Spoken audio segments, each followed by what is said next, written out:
हैं उसको जीवन बनाना है।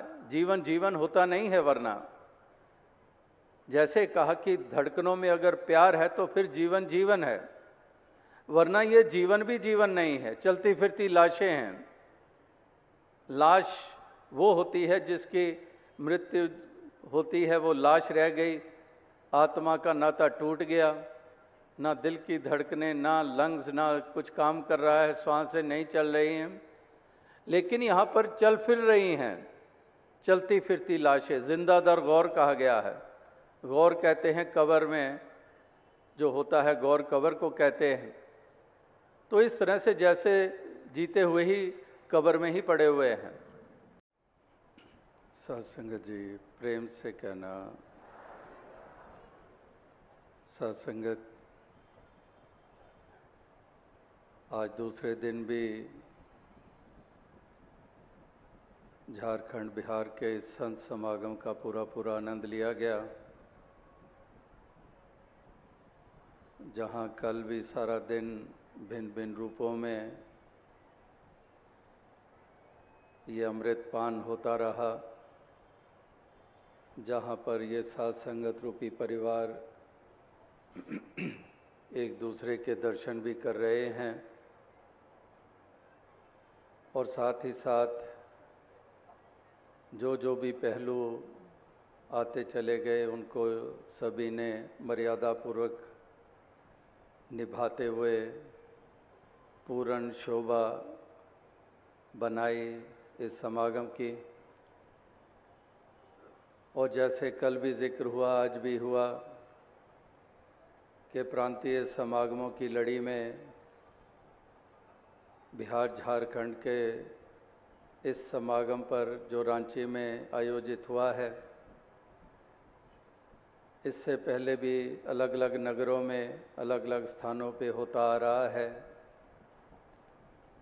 और इसी प्रकार से अब की बार यहाँ रांची में आप सभी उत्साहपूर्वक उपस्थित हुए हैं, जहाँ पर कल भी एक ऐसे सुंदर भावनाएं सभी को श्रवण करने को मिली, जहाँ पर छोटे बच्चों ने क्या, जवानों के, बुज़ुर्गों ने, बहनों, माताओं ने अपने भाव प्रकट किए।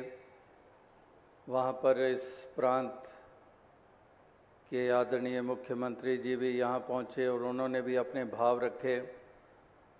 और भी ऐसे सज्जन जो देश की सेवा कर रहे हैं अरसे से, सहाय जी का भी आपने उनके भी भाव श्रवण किए।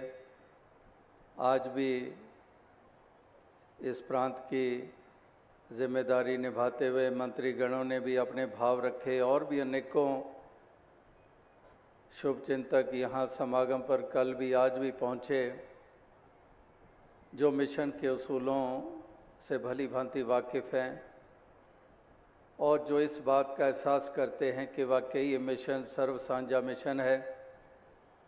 जो यूनिवर्सल ब्रदरहुड की बातें केवल बातें रह जाती हैं, ये मिशन उसको क्रियात्मक रूप देता है, क्योंकि एक वननेस के ऊपर केंद्रित है, वननेस ऑफ गॉड। ये परमात्मा, ये जो एक है, इसलिए एकत्व और सद्भावना ये मिशन का नारा बना हुआ है कि एक हार्मनी इन वननेस। ये नारा यूँ तो वननेस का तो 2 बरस पहले 3 बरस पहले बर्मिंघम यूके में जो इंटरनेशनल समागम हुआ था 2012 में, वहाँ पर वननेस का नारा दिया गया और लगातार वो चलता जा रहा था। लेकिन पिछले ही गर्मियों में अगस्त के पहले हफ्ते में बॉस्टन अमेरिका में विशाल समागम का आयोजन हुआ, तो वहाँ पर वननेस के साथ हार्मनी का शब्द जोड़ा गया कि हार्मनी इन वननेस। यूँ तो इंग्लैंड में ही 7-8 साल पहले वहाँ के सिम्फनी हॉल में हार्मनी ही टाइटल रखा गया था उस समागम का। तो इस तरह से हार्मनी और वननेस का मिश्रण, क्योंकि हार्मनी आ नहीं सकती है जब तक वननेस नहीं आती है, सद्भावना पैदा हो नहीं सकती है जब तक एकत्व पे केंद्रित नहीं होते हैं।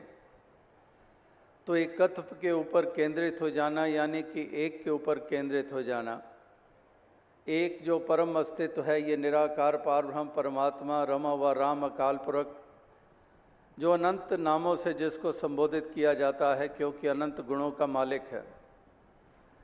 तो इस तरह से इस एक के ऊपर केंद्रित हो जाने से ही एकत्व के ऊपर हम स्थापित होते हैं और फिर सद्भाव हमारे बनते चले जाते हैं, क्योंकि जो विभाजित वाली प्रवृत्ति है वो छूट जाती है।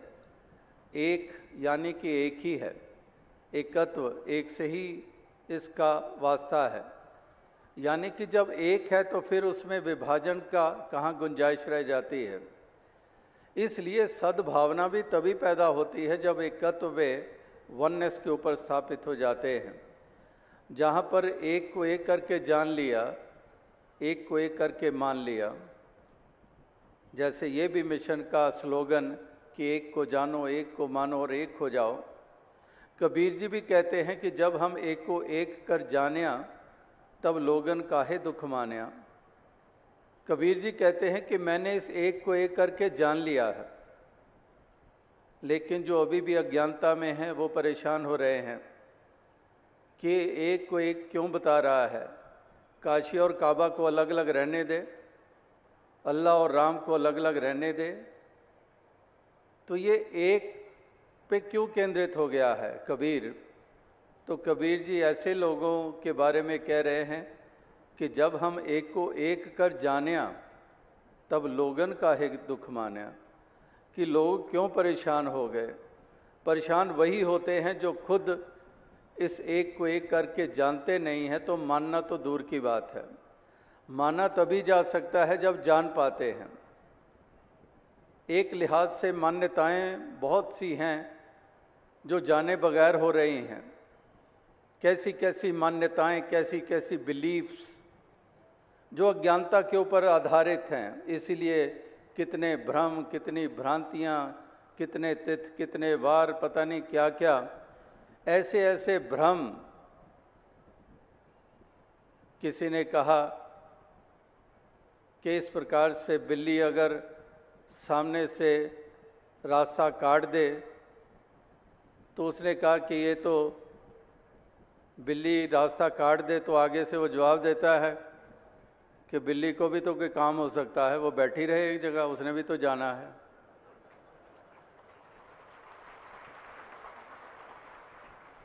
क्या बिल्ली के चलने फिरने पे बैन लगा हुआ है?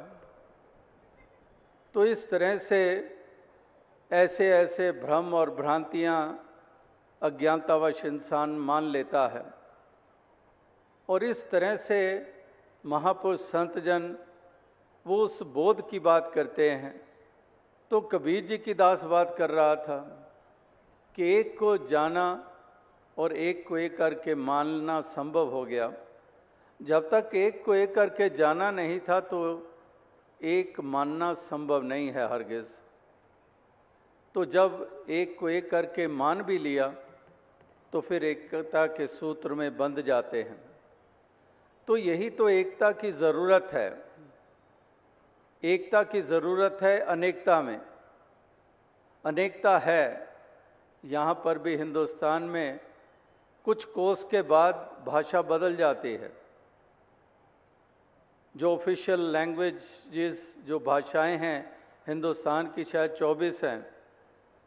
लेकिन इसके अलावा कितने डायलेक्ट्स, कितने लिपियां, कितनी और भाषाएं हैं, उनके भिन्न भिन्न रूप है जो सैकड़ों की तादाद में है। इतनी इतनी भाषाएं हैं हिंदुस्तान में, इतनी अनेकता है। तो इस अनेकता के होते हुए एकता के सूत्र में बंधना लाजिम है। अगर हम सुख चैन प्राप्त करना चाहते हैं तो ये कितनी भिन्नताएं हैं। ये वैसे तो परमात्मा की रचना ही डाइवर्सिटी में है, ये भिन्नता में है। क्या मालिक ने सूरज को चांद की तरह बनाया? क्या धरती को सूरज की तरह बनाया? या फिर सूरज को कहीं जुपिटर या जितने भी हम ग्रह कहते हैं, एक ग्रह दूसरे से मेल नहीं खाता है। ग्रहों की बात छोड़ें, कितनी गैलेक्सीज हैं, कितने यहाँ पर सौरमंडल, कितने ही मंडल। और इसी प्रकार से धरती पे ऊपर केंद्रित हो जाएं, जहाँ हमने जन्म लिया, जहाँ की मट्टी, जहाँ की आबो हवा हम प्राप्त कर रहे हैं, जिसमें उठ बैठ रहे हैं, जी रहे हैं, मर रहे हैं। तो ये धरती को ही देख लें तो ये भी अनेकता में है, कुछ भी तो नहीं मेल खा रहा है। अभी उत्तराखंड में जो समागम हरिद्वार में हुआ, कहाँ पर उत्तराखंड के उत्तरांचल की पहाड़ियाँ, और फिर अगर मैदानों में आ जाते हैं वहाँ कुछ और रूप है। अगर रेगिस्तानी इलाकों में चले जाते हैं वहाँ कुछ और रेत ही रेत नज़र आती है। राजस्थान में जाते हैं, कहीं जैसलमेर के आगे निकल जाएं या जोधपुर से आगे सफ़र शुरू करें तो सड़क के ऊपर भी रेत ही रेत नज़र आती है। तो कहीं पर सागर हैं, कहीं पर नदियां हैं, कहीं पर तालाब हैं, कहीं पर झरने हैं, कहीं पर बंजर, कहीं पर जरखेज़, कितनी कितनी वनस्पति और प्लांटेशंस। तो यानी कि हर चीज़ अनेकता के रूप में है। ये कुदरत मालिक ने जो रचना की, ये सब अनेकता में है। तो फिर केंद्रित हो जाते हैं बंदों के ऊपर, इंसानों के ऊपर। तो ये भी इनकी भिन्न भिन्न पहरावे हैं, भिन्न भिन्न भाषाएँ हैं, भिन्न भिन्न संस्कृतियाँ हैं। तो ज़रूरत है इस एक को बीच में विराजमान जानना और हर एक में इसी की अंश, इसी का नूर देखना। जो कण कण में है, कण कण में जानता है जो भक्त ब्रह्म ज्ञानियों से ये नज़र प्राप्त करता है, वो फिर केवल कण कण तक सीमित नहीं रह जाता है, वो घट घट में भी इसी के दर्शन करता है। तो घट घट देखें अलख को, पूछें जात ना पात, कि वो घट घट में भी इसी के दर्शन करता है। बात एकता की, एकत्व की हो रही है, यूनिटी इन डाइवर्सिटी की बात हो रही है, यूनिवर्सल ब्रदरहुड की बात हो रही है, विश्व भाईचारे की बात हो रही है। तो कौन गुरु पीर पैगंबर इस धरती पे अवतरित हुए जिन्होंने ये नहीं चाहा कि इंसान मिलजुल कर रहें, इंसान एक दूसरे की कदर करें, इंसान एक दूसरे के सहयोगी बने। कोई भी गुरु पीर पैगंबर को हम पॉइंट आउट नहीं कर सकते कि उन्होंने नहीं कहा। हर गुरु वली पीर पैगंबर ने यही एक इंसानों को पाठ पढ़ाया कि हम सब ने मिलजुल कर रहना है, एक दूसरे के काम आना है, एक दूसरे को प्यार देना है, एक मिलजुल कर, जिसको हम कहते हैं कि पीसफुल कोएग्जिस्टेंस, अंग्रेजी का शब्द है कोएग्जिस्टेंस, कि हमने कोएग्जिस्ट करना है। पगड़ी वाले ने भी, टोपी वाले ने भी, संस्कृत वाले ने भी, अरबी वाले ने भी, अलग अलग रूप, अलग अलग पहरावे, औरत का रूप है या मर्द का रूप है। तो इस तरह से एक कोएग्जिस्ट करना है, लेकिन केवल और केवल कोएग्जिस्ट नहीं करना है। अगर केवल कोएग्जिस्ट की बात करें, वो तो कोएग्जिस्ट कर ही रहे हैं, लेकिन कोएग्जिस्ट कर रहे हैं एक दूसरे को मारते काटते हुए, एक दूसरे पे जुल्म ढाते हुए, एक दूसरे के दिलों को दुखाते हुए, एक दूसरे के हक को छीनते हुए। इस तरह से कोएग्जिस्टेंस तो है, लेकिन महापुरुष कहते हैं कि केवल कोएग्जिस्टेंस नहीं, it should be peaceful coexistence, कि हमने कोएग्जिस्ट करना है लेकिन पीसफुली, शांति के साथ। इस तरह की हमारी एग्जिस्टेंस हो इस धरती के ऊपर, इस तरह से हमारी उपस्थिति हो इस धरती के ऊपर। तो यही एक महापुरुष संत जन ये संसार के हर मानव को यही संदेश, यही पैगाम ये दिए चले जा रहे हैं कि इंसान, तुम इस एक के ऊपर केंद्रित हो जाओ, इस एक को जान लो। जैसे कल भी इसी का जिक्र हो रहा था कि इस एक को हमने जानना है, इसी का हमने बोध हासिल करना है। जैसे किसी ने कहा कि कितनी देर लगती है चाँद को देखने के लिए, how much time it takes to see the moon, तो आगे से जवाब मिला उसको कि आंखें जो बंद हैं उनको खोलने में तो उम्र लग सकती है, लेकिन आंख खुल जाए तो एक पल में चांद को देखा जा सकता है। कि केवल आंख खोलने की देर है, वो आंख, वो नज़र, वो ज्ञान प्राप्त होने की देर है। अगर आप आंखें बंद ही किए रखें तो और पूरी जिंदगी चांद को नहीं देख पाएंगे। तो पूछने वाले ने इसी भाव से पूछा था कि कितना समय लगता है चांद को देखने के लिए, तो उसने कहा कि आंखें खोलने में तो उम्र लग जाएगी, लेकिन चांद देखने में तो एक पल लगता है। In a flash you can see the moon. तो इस प्रकार से ये महापुरुष संत जन ये एक की बात करते आ रहे हैं। इस एक के साथ हमने जुड़ना है और इस एक के ही दर्शन हमने घट घट में करने हैं, और इस प्रकार से सारे भेदभाव हमने मिटा देने हैं।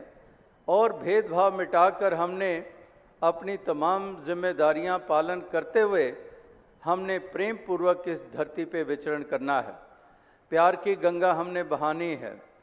एक प्यार जिसकी कमी हो चुकी है, घरों से लेकर समाज से लेकर चारों तरफ नज़र घुमाते हैं कि वो प्यार की कमी होती चली जा रही है।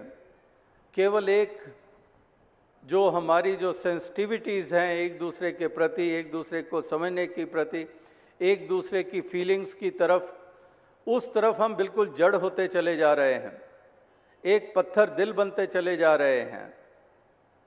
जैसे वो शायर का शेरदास अक्सर कहता है कि हर धड़कते पत्थर को तुम दिल समझते हो, एक उम्र लग जाती है दिल को दिल बनाने में। कि हर धड़कते पत्थर को, यानी कि पत्थर जिसके बारे में शायर कह रहा है वो दिल को संबोधित है, वरना पत्थरों में कहाँ धड़कन होती है। तो धड़कन तो दिल में होती है, लेकिन धड़कन तो है दिल में, लेकिन पत्थरा सा गया है, पत्थर वाला बन गया है। तो हर धड़कते पत्थर को तुम दिल समझते हो, एक उम्र बीत जाती है दिल को दिल बनाने में। यानी कि दिल दिल बने, उसके लिए धड़कन हो तो प्यार की धड़कन हो। एक एक धड़कन में से जो तरंगे पैदा हो, प्यार की पैदा हो। और प्यार ही की ही कमी आज संसार भर में है। भाई भाई में देख लो, एक प्यार की कमी। अगर रिश्ता रह गया है तो गर्ज वाला रिश्ता रह गया है। बस जायदाद मेरे नाम लग जाए तो फिर तो पिताजी पिताजी हैं, वरना तो पिताजी को भी मौत के घाट उतार दूं। ये आज सिलसिला है। जैसे सूफी संतों ने पंजाबी में कहा है कि जब अपनी अपनी पै गई धी मानो लुट के ले गई। कि जब अपनी अपनी पड़ गई तो एक बेटी भी माँ को लूट के ले जाती है। इस प्रकार से आज ये एक रिश्ते बनकर रह गए हैं। प्यार वाली कड़ी, प्यार वाली डोर, प्यार वाला वो सूत्र जो कबीर जी ने कहा कि धागा प्रेम का। तो इस प्रकार से ये धागा ही कहीं टूट चुका है। तो इसी प्यार को पुनः स्थापित करने की ज़रूरत है, ताकि घर भी स्वर्ग बन जाएं, समाज में भी शोषण ना हो, सामाजिक कुरीतियां भी ना हो, ना ही जाति बीच में आड़े आ जाए एक दूसरे के। क्योंकि प्यार है फिर तो नहीं देखा जाएगा कि ये ब्राह्मण है या क्षत्रिय है या वैश्य है या हरिजन है, शूद्र है, कौन है, ये नहीं देखा जाएगा। फिर प्यार दिया ही जाएगा। सूरज ने कभी देखा है कि मैंने किसको रोशनी देनी है, किसको नहीं देनी है? कभी सूरज ने चितारा है? सूरज की किरणें हर किसी के लिए हैं। तो इसी तरह से जो संत महात्मा भक्तजन होते हैं, जो इस एक का बोध हासिल कर लेते हैं, एक के साथ जुड़ जाते हैं, इस एक को हृदय में बसा लेते हैं, उनके पास फिर प्यार ही होता है देने को। वो फिर प्यार ही देते चले जाते हैं। जैसे चंदन के पास महक और शीतलता है वो वही देता है, उसके पास शीतलता और महक है, उसके पास देने को वही है और वो दिए चले जा रहा है। इसी तरह से जो सही मायनों में धर्मी होगा, सही मायनों में भक्त होगा, वो भी देगा तो प्यार ही देगा, और प्यार ही सही मायनों में परमात्मा की सच्ची अभिव्यक्ति है। प्रेम ते प्रगट होई मैं जाना, जिन प्रेम कियो तिन ही प्रपायो। Love is God and God is love, ये स्कूल टाइम में बचपन से ही हम पढ़ते सुनते आ रहे हैं। और ये भी अंग्रेजी में एक पंक्ति है कि if you cease to love you cease to live, कि तुम्हारा जीवन उस वक्त समझो समाप्त है जब तुम प्यार करना छोड़ देते हो। जीवन वो जीवन नहीं है कि तुम्हारी धड़कनें चल रही हैं और अभी नब्ज़ भी चल रही है, सांस भी ले रहे हो, कोई डॉक्टर तुम्हें मृत घोषित नहीं करेगा। You are very much alive, तुम जीवित हो उस लिहाज से, मेडिसिन के मेडिकल आउटलुक के हिसाब से, बायोलॉजिकली, तो इस तरह से तुम मरे नहीं हो। लेकिन यहाँ पर कहने वाला ये कह रहा है कि उस वक़्त समझो तुम्हारे जीवन का अंत है जिस घड़ी तुम प्यार करना छोड़ देते हो। When you cease to love, you cease to live. Loving is living. प्यार करना ही जीना है। तो इस प्रकार से हमने ये जीवन को जीवन बनाना है। जीवन जीवन होता नहीं है, वरना जैसे कहा कि धड़कनों में अगर प्यार है तो फिर जीवन जीवन है, वरना ये जीवन भी जीवन नहीं है, चलती फिरती लाशें हैं। लाश वो होती है जिसकी मृत्यु होती है, वो लाश रह गई, आत्मा का नाता टूट गया, ना दिल की धड़कनें, ना लंग्स, ना कुछ काम कर रहा है, सांसें नहीं चल रही हैं, लेकिन यहाँ पर चल फिर रही हैं, चलती फिरती लाशें। जिंदा दर गौर कहा गया है। गौर कहते हैं कब्र में जो होता है, गौर कब्र को कहते हैं। तो इस तरह से जैसे जीते हुए ही कब्र में ही पड़े हुए हैं।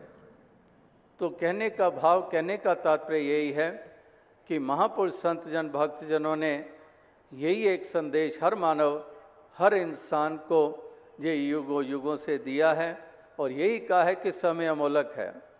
भजन कैले राम का समैया अनबोलवा, ये आप सभी यहाँ पर गीत बोलते हैं कि बड़े बड़े भाग पायो लाई मन ही के तनवा, कि ये मन रूप, ये तन मिला है मानुष का, ये बड़े भाग्यों से मिला है। तो जीवन को जीवन बनाएं, ये जीवन को मायने दें, इसकी कीमत डालें और सही मायनों में संतों महात्माओं के कहे अनुसार हम अपने जीवन को ढालते चले जाएं, उस सांचे में ढलते चले जाएं और इस प्रकार से इस धरती को हम गुलजार हम बनाते चले जाएं। वरना तो एक और पंक्ति ध्यान में आती है कि इस धरा का, इस धरा पे धरा ही रह जाता है, कि जो इस धरा यानी कि धरती का है, जो इस धरा का धरती, धरा पे धरा ही रह जाता है, सब कुछ यहीं रह जाता है, एक सुई भी साथ नहीं जाती है। ये दुनियावी प्राप्तियां, ये उपलब्धियां, ये यहीं साथ छोड़ जाती हैं, आगे कहाँ जाएंगी ये।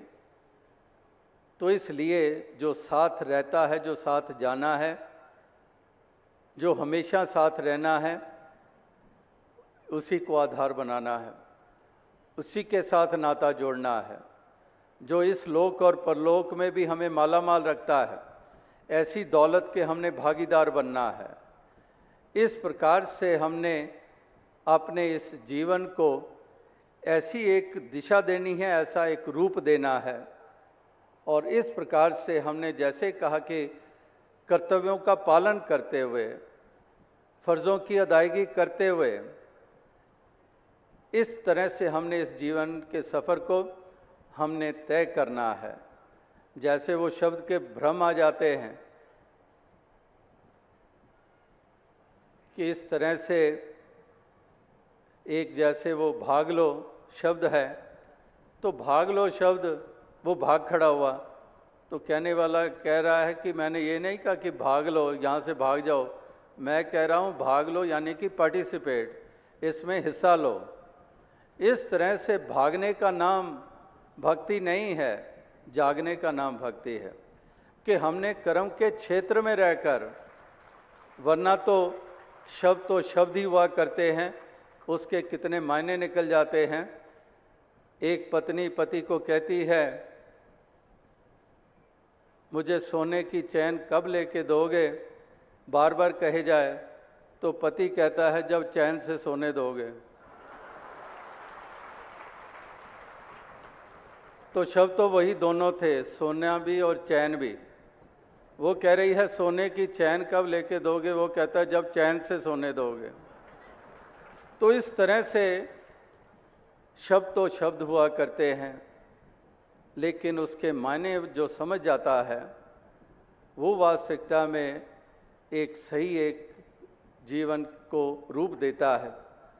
तो दास ज़्यादा और शब्दों का सहारा नहीं लेगा, क्योंकि इंद्र देवता भी कुछ बैंड तो बजा ही रहा है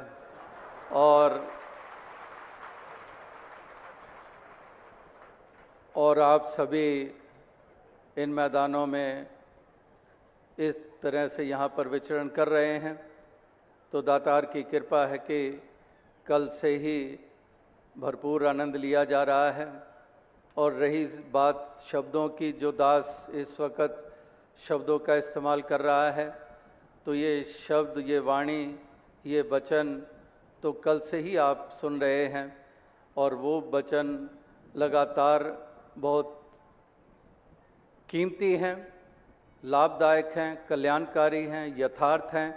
चाहे बच्चे की रचना से निकले, जवान बुजुर्ग की रचना से निकले, तो दास ने तो केवल वो लड़ी ही आगे बढ़ाई है। इसलिए संदेश के लिहाज से तो कोई कमी नहीं रही कल से। तो दास इसलिए वाणी को विराम देगा और अंत में फिर से अपनी खुशी जाहिर करेगा, जो यहाँ रांची में इस प्रांतीय संत समागम पर आकर आप सभी के दर्शन करके प्राप्त हुई कल से ही। और यही अरदास की दातार कृपा करे, आपको शक्ति दे, सामर्थ्य दे कि इसी तरह से प्यार भरा जीवन जीते भी चले जाएं। ये सत्य का पैगाम, ये सत्य का संदेश, ये मानवता का पैगाम, मानवीय गुणों को और मजबूती देते हुए आप आगे से आगे बढ़ते चले जाएं और दातार सबको तन मन धन के दुनियावी सुख भी